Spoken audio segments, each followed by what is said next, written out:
తనని అంత నమ్ముకున్నటువంటి ఒక యోగి నోటి వెంట వచ్చినటువంటి మాట ఒకవేళ భగవంతుడు అలా జరగకూడదని నిర్ణయం చేసి ఉన్న కారణం చేత అది తెలియక ఆ యోగి అన్న మాట నిజం కాకుండానే పోయిందనుకోండి ఈశ్వరుడి యొక్క నిర్ణయం వల్ల, అప్పుడు ఆ యోగి గౌరవం ఎక్కడుంది? యోగి గౌరవాన్ని ఎవరు కాపాడాలి? భగవంతుడు కాపాడాలి. అప్పుడు భగవంతుడు తన నిర్ణయాన్ని మార్చుకుంటాడు. ఒక ఉదాహరణ చెప్పాలంటే, ఒక అల్పాయుర్దాయం కలిగిన వ్యక్తి ఉన్నాడు. ఆయనకి ఎక్కువ ఆయుర్దాయం లేదు, ఏ 16 ఏళ్ళలో బ్రతకాలి. ఆయన త్రికరణ శుద్ధిగా జీవించేటటువంటి యోగి అయినటువంటి వ్యక్తి. యోగి అన్న మాటకు అర్థం ఏంటంటే అనేన యుజ్యతే ఇతి యోగ అని పతంజలి భాష్యం. అనేకముగా కనపడేటటువంటివన్నీ ఒక్కటిగా చూడగలిగినటువంటి వాడు. బంగారంతో అనేక ఆభరణములు చేసి అక్కడ పెట్టినా ఇదంతా బంగారం అనగలిగినటువంటి వాడు. ఇన్ని రూపాలతో ఇన్ని పేర్లతో ప్రపంచం కనపడుతున్నా యథార్థమునకి ఇదంతా భగవంతుని యొక్క సృష్టి, భగవంతుడు వినా ఇంకొకటి లేదు అని చూడగలిగినటువంటి విశాల హృదయుడు ఎవరున్నాడో అటువంటి వాడి నోటి వెంట వచ్చిన మాట అనృతము కాకుండా అబద్ధం కాకుండా చూడవలసిన కర్తవ్యం ఎవరిది అంటే ఈశ్వరుడి. అందుకే అసలు అటువంటి మాట వారి నోటి వెంట రాదు. రాకుండా ఈశ్వరుడు జాగ్రత్త పడతాడు. ఎందుకంటే వాక్కు మనుష్యులకొక్కరికే భగవంతుడు ఇచ్చాడు. వాక్కు అగ్నిస్వరూపం. వేదం చెప్తుంది వాక్కు అగ్నితో సమానం. అందుకే మంచి మాటలు వింటే అజ్ఞాన దాహకత్వం, అజ్ఞానం పోతుంది. అగ్ని వస్తువులను ఎలా కాల్చేస్తుందో వాక్కు కూడా అవతల వారిలోని అజ్ఞానాన్ని దహించేస్తుంది, కాల్చేస్తుంది. అంత గొప్ప శక్తి కలిగినటువంటి వాక్కు జరగనిది, అబద్ధమైనది అసలు పరమ భాగవతోత్తములు యోగులైనటువంటి వారి నోటి వెంట రాదు. అందుకే పూర్వం ఏది జరగకూడదో ఏది జరగదో అది నా నోటి వెంట ఈశ్వరుడు పలికించలేదు. ఇప్పుడు నేనన్నది జరగాలని నేనే అనుకోను. ఎందుకనంటే 5 పురుషులు ఒక కాంతని ఎలా స్వీకరిస్తారు? కానీ మరి నా నోటి వెంట ఈ మాట ఎందుకు వచ్చింది అంటే ఏదో ఇందులో ఉండాలి రహస్యం, దీని వెనక ఏదో మర్మం ఉండాలి. లేకుండా భగవంతుడు నా చేత ఎందుకు అనిపిస్తాడు? కానీ ఈ మాట అన్నానేంటి? ఈ మాట నేను అనడం వెనకాతల 5 కొడుకుల్ని ఒక్క కోడల్ని స్వీకరించండి అని చెప్పడానికి నేను ఏ ప్రమాణం చేసి చెప్పను. ఆవిడికి తెలియకపోవచ్చు, కానీ ఆవిడ సత్యమే చెప్తోంది. అది వ్యాసుడికి తెలుసు. దీన్ని పరిష్కరించగలిగిన వాడు వ్యాసుడు ఒక్కడే. ద్రౌపదీదేవి ఎవరు అంటే తత్వత ఆమె యాజ్ఞశేని స్వర్గలక్ష్మి. 5గురుగా కనపడుతున్న పాండవులు ఎవరు అంటే 5 ఇంద్రులు. ఒక ఇంద్రుడు, ఒక స్వర్గలక్ష్మి. 5గురుగా వాళ్ళు ప్రకాశిస్తున్నారు. ఒక తెగ ఆమె ఉన్నది. లోకంలో ఎక్కడ భగవంతుడు ఏ ప్రాణి ఎందైనా సరే విలువైనటువంటి విభూతిని ఉంచితే దాన్ని తెచ్చుకొని తనదిగా వాడుకునేవాడు మనుష్యుడు ఒక్కడే. అయినప్పుడు ఆ భూతములన్నిటినీ కూడా పోషించవలసిన అవసరం కూడా మనిషికి ఉందా లేదా? నువ్వు అన్నిటికీ అన్నం పెట్టలేవు. పోన్లే, ఇంత అన్నం నువ్వు తినేసిన తర్వాత బలిభుక్కు అంటే బలిహరణము అంటారు, తీసి అలా పడాయి అంతే. చీమలు తింటాయి, ఈగలు తింటాయి, మట్టిలో ఉన్న పురుగులు తింటాయి. నీ వలన బ్రతకాలి 4 ప్రాణులు. నీ వలన ఒక్క ప్రాణి బ్రతకని రోజు ఉండకూడదు. నా భోజనం అయిపోయింది అనుకోండి, భోజనం అయిపోయిన తర్వాత విస్తరి తీసేసే ముందు నా భార్య ఇంత అన్నం ఉండిపోతే తీసేసి ఇంకో గిన్నెలో పెట్టి రాత్రి తిందాలని అనకూడదు. ఆ అన్నం ఏమైపోతుంది? ఆ అన్నం తీసి బలిభుక్కులకి పెట్టాలి. పెడితే అక్కడ పెట్టేసామనుకోండి, నీకు ఓపిక ఉంది, ఓ ఆకేసి పెట్టు గట్టు మీద, ఏ ఆవో అలా వచ్చి తింటుంది, ఏ కుక్కో తింటుంది. చిన్నతనం నుంచి కూతురికి తల్లి అలవాటు చేస్తుంది, కోడలికి అత్తగారు అలవాటు చేసుకోవాలి. అత్తగారు ధర్మాన్ని నేర్పాలి. లేకపోతే రేపొద్దున్న ఎవరైనా వస్తే ఏం పెడుతుంది? రేపొద్దున్న బలిభుక్కులకి ఇంత అన్నం మెతుకులు కూడా వేయకపోతే తన బిడ్డలకు ఎక్కడి నుంచి రక్షణ కలుగుతుంది? ఒక ప్రాణి ఆకలితో ఉండి సంతోషిస్తే రేపు తన బిడ్డ ఆకలితో ఉన్నప్పుడు భగవంతుడు ఈ పుణ్యాన్ని అడ్డు పెట్టి అన్నం పెడతాడు. తాను చేసినది లేని నాడు తన వారెలా బ్రతుకుతారు? అందుకే ఇంటి రక్షణ దేని మీద ఆధారపడి ఉంటుంది అంటే అత్తగారు పెద్దదైపోతోంది, కోడలికి రావాలి. కోడలికి కర్తవ్యాన్ని నేర్పాలి అత్తగారు. ఏది నేర్పాలో దాన్ని ప్రారంభం చేసేసింది కుంతి. ఎవరినైనా అడిగిందా? అడగలేదు. ఆ రోజు తాను వడ్డించలేదు. సాధారణంగా ఎవరు వడ్డిస్తారు? ఆమె వడ్డిస్తుంది అప్పటి వరకు. ఇది భారతదేశంలో ఉన్నటువంటి ఒక అద్భుతమైన సంపద. ఎందుచేత అంటే తల్లి ప్రియమార బిడ్డకి అన్నం పెడుతుంది. ఆ కొడుక్కి తానే సంబంధం చూసి పెళ్లి చేసింది, కోడలు వచ్చింది. మరి కోడలకి కోరిక ఉండదండి, ఆయనకి కావలసింది తాను వండాలని తాను వడ్డించాలని ఉండదు. ఎంతో కష్టపడో పదార్థం చేసింది, వడ్డించింది. చాలా బాగా చేశావే అని చటుక్కున వెనక్కి తిరిగి అమ్మా అమ్మా నీ కోడలు ఎంత బాగా చేసిందో చూడు అని ఒకటికి 2 మాటలు వేసుకు తిని పొగిడాడు. తాను గుండెలు బాధేసుకుని కోడలు వశం చేసేసుకుంటోంది, అక్కడి నుంచి అది వంట చేసేస్తోంది, అదే అన్నం పెట్టేస్తోంది, ఇన్నాళ్ళు కనిపించాను అని అనుకోరు అత్తగారు. సంతోషిస్తుంది. దీని కొరకు కదా కోడల్ని తెచ్చుకున్నాను, అమ్మయ్యా నా కొడుకుని క్షేమమైన చేతుల్లో పెట్టేశాను, ఇక పైన అన్నం పెట్టేటప్పుడు తల్లిలా పెట్టే కోడలు వచ్చింది అని ఆనంద భాష్పాలు రాల్చగలగాలి. అది సంస్కృతి. కోడలు ఇంటి విషయాలు చూస్తుంటే అత్తగారు ఆనందపడాలి, అప్పచెప్పాలి కోడలికి. ఒక్కొక్క పని కోడలికి చెప్పి కోడలి అభ్యున్నతిని పొందడానికి, కోడలి ద్వారా ఇల్లు వృద్ధిలోకి రావడానికి ధర్మానుష్ఠానాన్ని నేర్పాలి. కుంతీదేవి ఇంటికొచ్చిన కోడలి చేత మొదట చేయించిన పని ఏమిటి? 10 మందికి పెట్టించి ఇది రావాలి, అంతేగాని బీరువా తాళాలు ఇచ్చి ఈ లోపల ఎప్పుడూ బయటికి తీయకూడదు అని నేర్పకూడదు కదా. 10 మందికి పెట్టడం వస్తే ఆ పుణ్యం నిన్ను కాపాడుతుంది. అది ముందు ద్రౌపదీదేవికి నేర్పింది. ఆవిడ మా ఇంట్లో మేం చెయ్యం, పరిచారికలు చేస్తారు, ఇవన్నీ నేనేమిటి, ఇంత రాచకాంతని నేను వెళ్ళి వీధుల్లో వాళ్ళకి నేను పెట్టనన్నావు అని ఆమె అనలేదు. ధర్మమునందు ఆమె అనురక్తి అటువంటిది. కుంతీదేవి భూషయనం చేసింది, పాండవులు భూషయనం చేసి ఉన్నారు. వాళ్ళెవరో కూడా ద్రౌపదికి తెలియదు. నిజానికి మత్స్యయంత్రం కొట్టారు, తెచ్చారు, తండ్రి నియమాన్ని పాటించారు. ఆమె వాళ్ళ కాళ్ళ కట్టున భూషయనం చేసింది. ఒక్కటి జ్ఞాపకం పెట్టుకోండి, మనిషి తన కర్తవ్యాన్ని తాను నిర్వహించడంలో ఒకరిని గౌరవించడం చేత గౌరవాన్ని పొందుతాడు, కానీ ఒకరిని గౌరవం ఇవ్వడం చేత తాను ఎప్పుడూ కూడా తల వంచి ఏదో చేతకాని వాడు అయిపోయాడని ఎప్పుడూ అనుకోకూడదు. గురువుగారు కనపడ్డారనుకోండి, 2 చేతులు కైమోడ్చి నమస్కరించారనుకోండి, మీ గౌరవ భావన చేత మీరు పెరుగుతున్నారు. మీ అధికారి మీకు కనపడ్డాడనుకోండి, పరమ గౌరవంతో విష్ణువాంశ అని 2 చేతులు ఎత్తి నమస్కరించారనుకోండి, మీ గౌరవం చేత మీరు పెరుగుతున్నారు. మీ సాటి వ్యక్తి, మీ ఇంటి పక్క వ్యక్తి కనపడ్డాడనుకోండి, పరమ ప్రేమ భావనతో మీరు ముందు పలకరించి, ఏమంటే కులాసాగా ఉన్నారా, ఏమి 2 రోజుల నుంచి కనపట్టలేదు మీరు అని ప్రేమగా పలకరించారనుకోండి, దాని చేత మీరు కిందకి దిగట్లేదు. మీరు చూపించిన ప్రేమ చేత, మీ పూజ్య భావన చేత మీరు పూజింపబడతారు లోకంలో. మీరు గమనించండి, ఎవరు 10 మందిని గౌరవిస్తాడో వాడు గౌరవింపబడతాడు. ఆయన ఎవరి జోలికి వెళ్ళారండి, మహానుభావుడికి ఎంత గౌరవం అండి ఆయనకి అంటారు తప్ప, ఆయన ఎవరు కనబడితే వాళ్ళని అంత గౌరవంగా చూస్తాడు, ఆయనకి గౌరవం ఏమిటంటే అన్నాడు అనుకోండి ఎవడైనా, వాడు నీచు తప్ప. పూజించిన వాడు పూజార్హుడు, గౌరవించిన వాడు గౌరవానికి అర్హుడు కాదు తప్ప. ఆయనకి మనం నమస్కారం పెట్టేది ఏంటండి అంటే, నువ్వు నమస్కారం పెట్టకపోతే మానే, ఆయన గౌరవం తగ్గిందనుకుంటున్నావా? ఆయన గౌరవం తగ్గదు, గౌరవం ఇచ్చి తీరాలి అంతే. దాని చేత నువ్వు మానసికంగా ఎదుగుతావు. మంచి మాటే లోకంలో గులకరాళ్లలోనే సాలగ్రామం ఉంటుంది, నువ్వు ఏరుకోగలగాలి. కాబట్టి గౌరవించిన వాడు గౌరవింపబడతాడు. ద్రౌపదీదేవి ఎక్కడో పుట్టింది, యాజ్ఞసేని. ఈ బిచ్చగాళ్ళు ఏమిటి, భిక్షాన్నం తేవడం ఏమిటి, వీళ్ల కాళ్ళ కట్టున నేను పడుకోవడం ఏమిటి, హంసతూలికా తల్పాల మీద పడుకున్న దాన్ని వీళ్ల కాళ్ళ కట్టున నేను పడుకునేదాన్ని ఏమిటి అంటే, ద్రౌపదీదేవి గురించి ఇప్పటికీ ద్వాపర యుగంలో జరిగిన కథని ఇప్పటికీ ఎందుకు చెప్పుకుంటారు, ఎందుకు ప్రవచనం చేస్తారు? ఇంకొక విషయం మాట్లాడకూడదా అంటే, ధర్మము ధర్మము ధర్మము ధర్మము అంతే.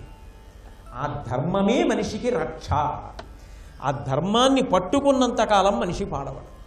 అందులో ఎంత వినయం ఉంది, ఎంత గౌరవం ఉంది, ఎంత మర్యాద ఉంది, అది జీవితానికి అలవాటు పడితే నిజంగా అటువంటి వ్యక్తి ఎక్కడ ఉంటే అక్కడే పెద్ద ఆస్తి. ఆ కుంతీదేవి అంత గొప్పగా ఆ ద్రౌపదీదేవికి నేర్పింది. మీరు ఎవరని అడిగారు, మేమెవరమైతే ఏమి, మత్స్యయంత్రం కొడితే పిల్లనిస్తానన్నాడు, పిల్లనిచ్చాడు. కాబట్టి ద్రుపద మహారాజు గారు చేయవలసింది చేశాడు, మేమెవరమైతే మీకెందుకు అయ్యా, మీకో నమస్కారం పంపించారు. ద్రుపద మహారాజు గారు రథాన్ని పంపించి రమ్మన్నాడు వాళ్ళ ఇంటికి. అందరూ బయలుదేరారు. 5 పాండవులు, ద్రౌపదీదేవి, కుంతీదేవి, 7 వెళ్ళారు. పరమధర్మాత్ముడు, మహాభక్తుడు కనుక విదురుడి ఇంట్లో ఉండాలి. ఉన్నదనుకోండి. విదురుడి ఇంట్లో ఉంటే మాత్రం కొడుకులతో వెళ్ళిన సంతోషం లేనప్పుడు విదురుడి దగ్గర ఎందుకు ఉండాలి ఆవిడ అంటే, నిజానికి కొడుకులతో వెళ్ళి సుఖపడవలసిన కుంతీదేవి కొడుకులను విడిచిపెట్టి గొప్ప అగ్నిహోత్రంలో బ్రతికింది. ఎందుకో తెలుసా? తాను కూడా వెళ్ళిపోయింది అనుకోండి.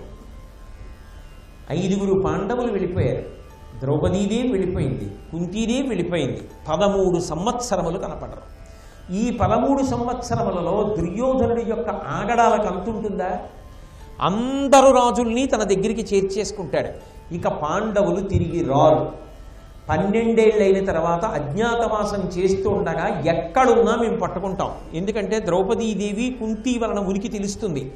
మేము పసిగట్టి మళ్ళీ 12 ఏళ్ళ అరణ్యవాసం అజ్ఞాతవాసానికి పంపిస్తాం. ఇక వాళ్ళు తిరిగి రారు అని బలమైన సంకేతాన్ని ప్రజలలోకి పంపితే ప్రజలందరూ దుర్యోధనుడికి వశపడిపోతారు. ఎవ్వరూ ఇక పాండవుల్ని స్మరించరు. ఎవరూ పాండవుల్ని స్మరించకపోతే కొంతకాలం అయ్యేటప్పటికి అసలు పాండవుల దగ్గర అన్యాయంగా ఈ రాజ్యాన్ని లాక్కున్నారన్న విషయం కూడా మరుగున పడిపోతుంది. ఆ తర్వాత 13 ఏళ్ల తర్వాత పాండవులు తిరిగి వచ్చారనుకోండి, అసలు రాజ్యము దక్కవచ్చు, దక్కకపోవచ్చు, స్థానికంగా ఎవరు సమర్థించేవారు ఉండరు.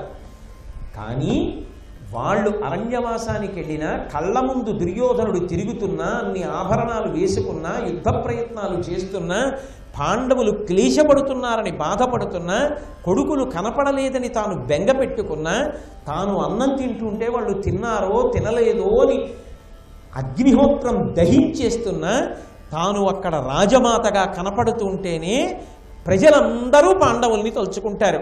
ఈ పిచ్చి తల్లి ఇక్కడ ఉండిపోయింది, దుర్మార్గుడు దుర్యోధనుడు మాయాజూతంలో వాళ్ళని అరణ్యవాసానికి పంపించాడని ఆ పుండు వాళ్ళ మనసులలో ఎంత కాలం ఉంటుందో అంతకాలము పాండవులకు రాజ్యాధికారం నిలబడుతుంది.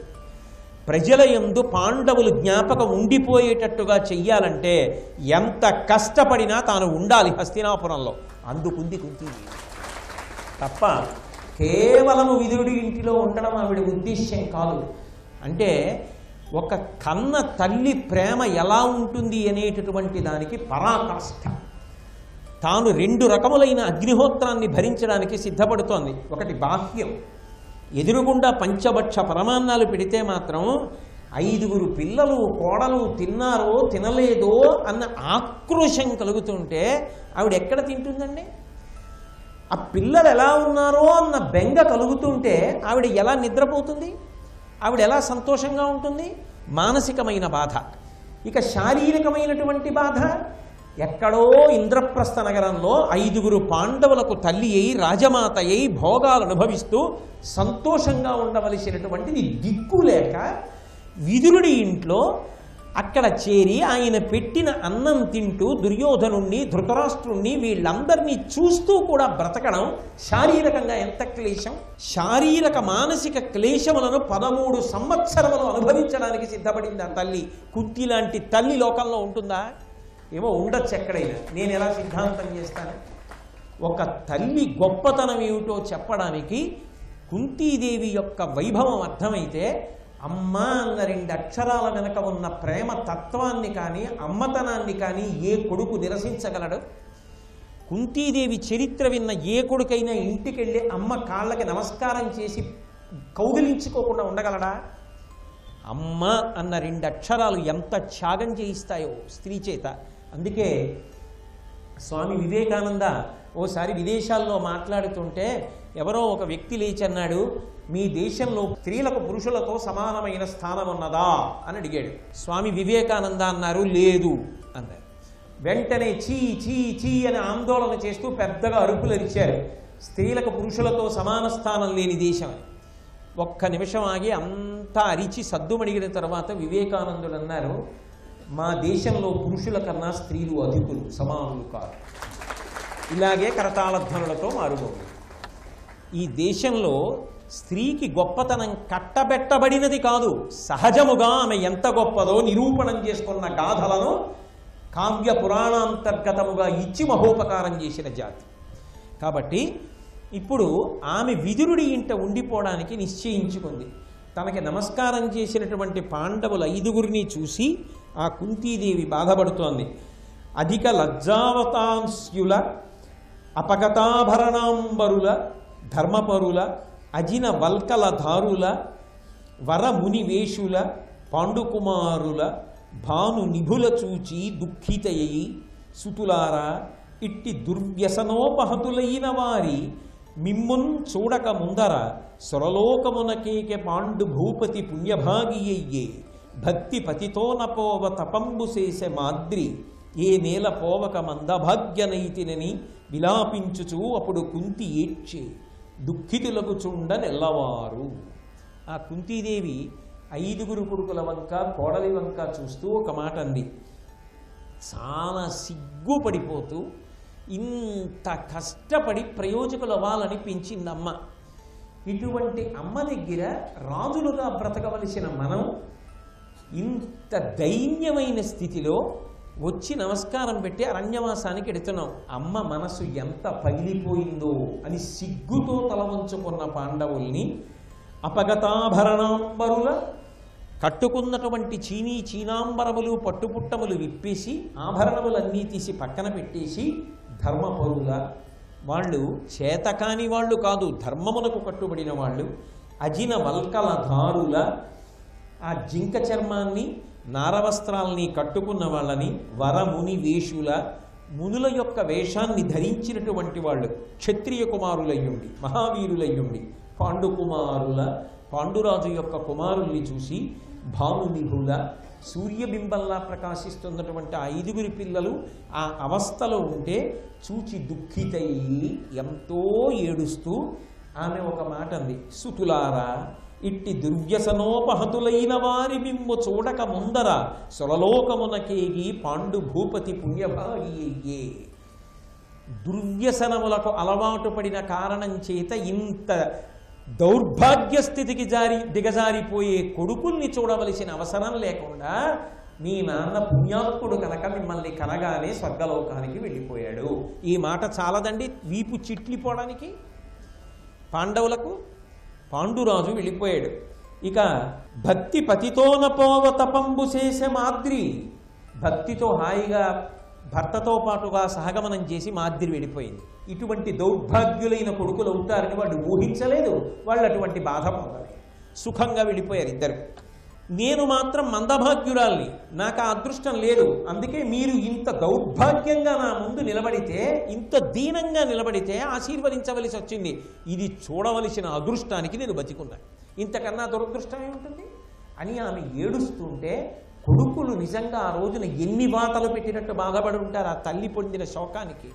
అంత బాధ కుంతీదేవి జీవితంలో పొందిందా లేదా అని ఆమె వెంటనే ఒకసారి కృష్ణుడిని తలుచుకుంది. 13 ఏళ్ల తర్వాత కృష్ణుడు వచ్చాడు. కృష్ణుడు ఎక్కడుంటే పాండవులు అక్కడ ఉంటారు. కుంతికి ఎవరు కనపడ్డారో తెలుసా? తన 5 పిల్లలు కనపడ్డారు. పరుగు పరుగున వెళ్ళి మేనల్లుడి మెడ గట్టిగా పట్టుకుని కౌగిలించేసుకుంది. కృష్ణ, నిన్ను చూస్తేనే 5 బిడ్డలు గుర్తొచ్చారు కృష్ణ. ఎప్పుడూ వాళ్ళని కాపాడుతూ ఉంటావు కదా, ఎప్పుడూ నీ చుట్టూ తిరుగుతూ ఉంటారు కదా, రమ్మని పీట వేసి కూర్చోపెట్టి మాట్లాడుతూ ఒక మాట అంటుంది.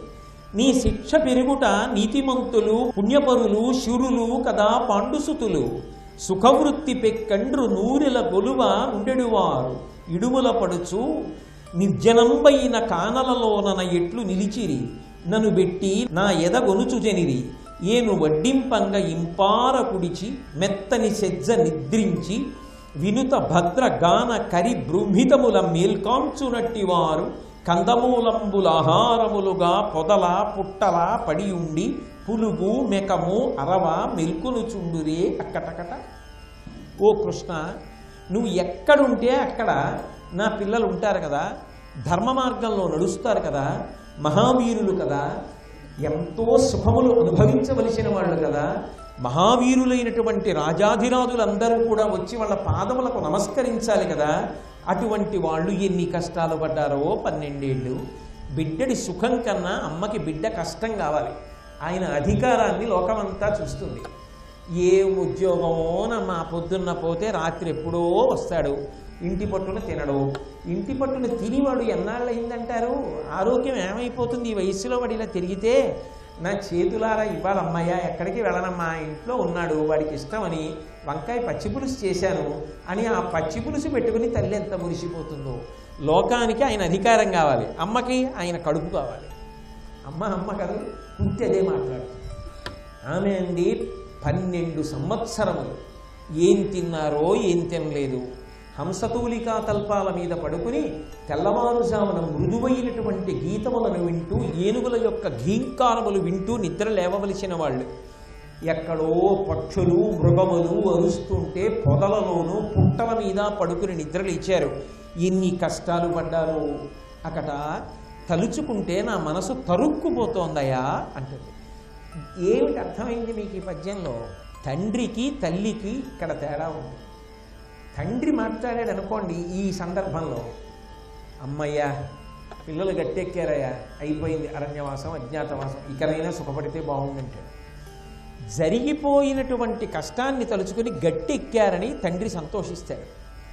పిల్లలు పడిన కష్టాన్ని ఎప్పటికీ తలుచుకుని ఏడుస్తుంది తల్లి. ఇప్పుడు అయిపోయింది కదా అని ఊరుకోదు, తలుచుకు తలుచుకు తలుచుకు తలుచుకు ఏడుస్తూనే ఉంటుంది. రామాయణంలో అయితే భృశం భవతి దుఃఖితః అంటారు. ఆ అమ్మతనం 12 ఏళ్ళు అరణ్యవాసంలో, 1 సంవత్సరం అజ్ఞాతవాసంలో నా కొడుకులు ఎంత కష్టపడ్డారో.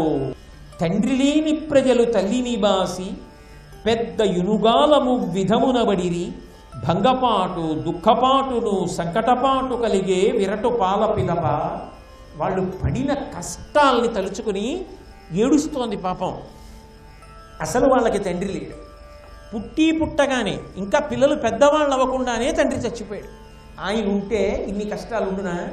పాండురాజు గారే బతికుంటే అసలు ఈ పిల్లల వంక చూడగలిగిన వాళ్ళు ఉంటారా? ఆయన లేకపోబట్టి కదా ఇంత చులకనైపోయారు. వాళ్ళని చంపాలని ఎన్ని ప్రయత్నాలు చేశారు. భిక్షాటన చేసి బతికారు. ద్రౌపదిని వివాహం ఆడారు. మాయాజూతంలో వాళ్ళని తిన్నగా ఓడించలేక కాపట్యంతో ఓడించి అరణ్యవాసానికి పంపించారు. తండ్రి లేక కదూ ఇన్ని కష్టాలు పడ్డారు. పోని అమ్మని బతికున్నాను, అమ్మగా నేనేమైనా చేయగలిగానా? 13 ఏళ్ళు అమ్మకి కూడా దూరంగా ఉండి లోకంలో ఎప్పుడైనా ఎవరికైనా ఏదైనా కష్టం వస్తే అమ్మా అంటారు. అజ్ఞాతవాసంలో ఉన్నప్పుడు ఎన్ని కష్టాలు వచ్చినా అమ్మా అని నన్ను పిలవగలిగారా? నేను వెళ్ళగలిగానా? ఎంత కష్టపడ్డారో. ఆ తల్లి మనసు ఎంత కాలిపోయిందో, కాల్చేది దుర్యోధనుణ్ణి. అందుకే ఆవిడంది, తల్లిని బాసి పెద్ద యునుగాలము విధంబునబడిరి. చాలా కాలం 13 ఏళ్ళయిందయా తల్లిని విడిచిపెట్టేసి వాళ్ళు.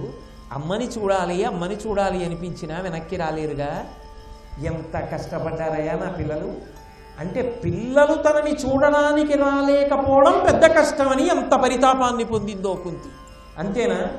1 ఏడాది అజ్ఞాతవాసం చేసినప్పుడు కోడలు కొడుకులు పడిన కష్టం సామాన్యమా? భంగపాటు వాళ్ళ కర్మ.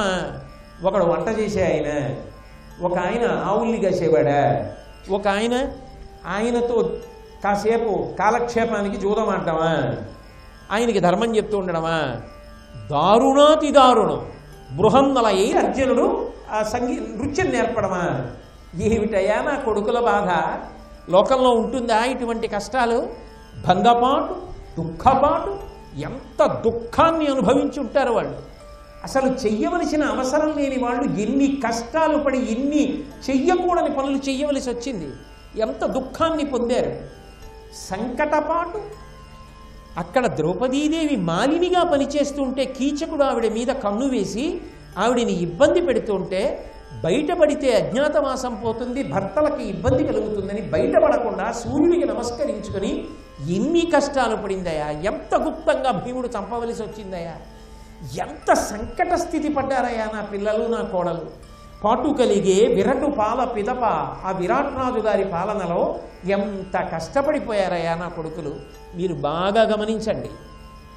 ఎప్పుడో కుంతీదేవి మాట్లాడిందని కాదు, మా అమ్మగారైనా అలాగే మాట్లాడతారు. మీ అమ్మగారైనా మనకు వచ్చిన ఎంత చిన్న కష్టానికైనా అలా మాట్లాడతారు. అమ్మ సౌందర్య లహరి, అమ్మలాంటి ప్రేమైకమూర్తి, అమ్మలాంటి భగవత్ స్వరూపం లోకంలో ఉండదు. అందుకే ఏ కొడుకు ఏ కూతురు కూడా తల్లి మనసు క్లేశపడేటట్టుగా ప్రవర్తించరాదు. భారతం విన్నందుకు కుంతీదేవి గొప్పది అని చెప్పడం కాదు, ఖచ్చితంగా కుంతీదేవి గొప్పది. కానీ ఏ ఇంట ఏ బిడ్డల్ని కన్న తల్లి అయినా ప్రేమలో మాత్రం అంతే, బిడ్డల కష్టాన్ని తలుచుకుని కదిలిపోతుంది. అటువంటి తల్లి పట్ల మర్యాదగా ప్రవర్తించడం చేత కాకపోతే ఆ జన్మ నిరర్థకమైపోతుంది అని ఆమె అంది. దానదయాపరుండైన ధర్మతనూభవు శమమిట్లు పంచానన విక్రముండగు బకారికి భద్రమే అస్త్రశస్త్ర విద్యా నిపుణుండు క్రీడి సుఖియా వినయాభరణుల్ కవల్ సమాధాన సమేతులే అకట ద్రౌపదీ సాధ్వి సుఖం వేదానికి. నాయన కృష్ణ, దానదయాపరుడైనటువంటి వాడు, ధర్మాత్ముడైనటువంటి వాడు నా పెద్ద కుమారుడు ధర్మరాజు క్షేమంగా ఉన్నాడా? సింహం లాంటి విక్రమం కలిగినటువంటి నా కుమారుడు భీమసేనుడు క్షేమంగా ఉన్నాడా? అస్త్రశస్త్ర విద్యా నిపుణుడైనటువంటి నా కుమారుడు అర్జునుడు క్షేమంగా ఉన్నాడా? వినయము ఆభరణముగా కలిగినటువంటి నా కుమారులు నకుల సహదేవులు కవలలు కుశలంగా ఉన్నారా? అన్నిటికన్నా గొప్పది నా కోడలు ద్రౌపదీదేవి సంతోషంగా ఉందా? నువ్వు వాళ్ళని చూసొచ్చావు కదా, నేను నీలో నా బిడ్డల్ని చూస్తున్నానయ్యా అని ఆ పిల్లల యొక్క క్షేమాన్ని ఎంతో ప్రేమతో అడిగింది. అడగడం కాదు, ఉద్యోగపర్వంలోంచి చెప్తున్నాను నేను ఇప్పుడు. ఆ కుంతీదేవి కృష్ణ భగవానుడితో మాట్లాడుతున్నప్పుడు అసలు ఆ పాండవుల గురించి కోడల గురించి మాట్లాడడంలో ఎంత అద్భుతమైన విషయాలు ప్రతిపాదన చేస్తుందో, ఆమె గొప్పతనం ఏమిటో ఆ సంస్కారము మాటల చేత ఆవిష్కరింపబడుతుంది. దాచిన దాగనిదెప్పుడు అంటే మాట చేత తెలిసిపోతుంది సంస్కారం. శ్రీ ఉమామహేశ్వర పరబ్రహ్మార్పణమస్తు. స్వస్తి.